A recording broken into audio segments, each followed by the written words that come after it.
Okey, ni contoh kalau nak tukar rasa strap Ni enggak lah rasa strap ni baru lagi, ni boleh pakai. Biar saya tunjuk cara nak tukar je lah. Okey, so ni rasa strap baru. Biasa rasa strap ni dah kena datang panjang sikit lah.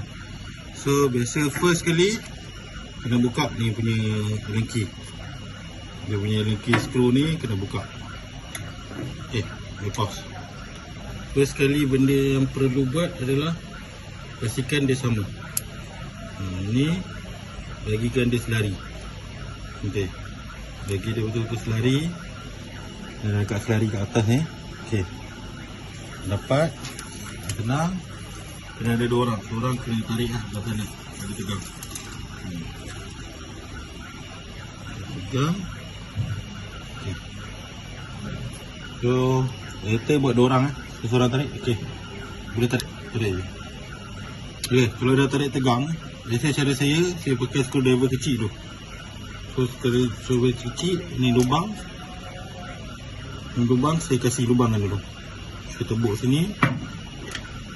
Ni ada lubang buat lubang dulu.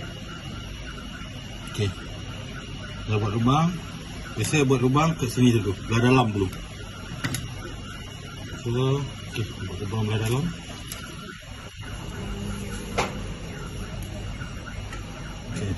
Ya. Masuk. Okey. Ya, pos. Dah masuk dalam ni, dah masuk dalam lubang. So, ikat dulu ni. Okay, ikat dulu belah dalam dulu Jangan buat belah dua-dua belah. Okey. Okey, boleh pause. Okey, so belah sini pun sama juga. Okey, pastikan dia lalu masuk bawah ni. Okey, lalu masuk bawah ni.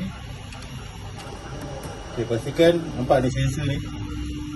Sensor ni bagi dia masuk dalam ni. Okey.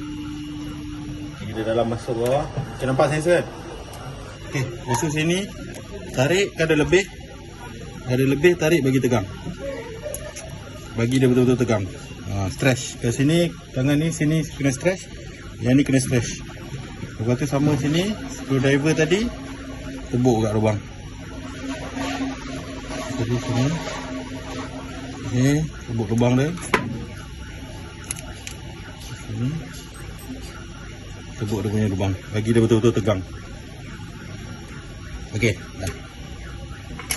Nah. Okey, so first kali kena tengok ni tegang. Lepas tu sini atas pun tegang. Lepas tu sini tengok dalam ni. Ni sensor. Sana. Yung kita bagi masuk. Masuk. Pastikan masuk dalam sensor. Bagi masuk sensor.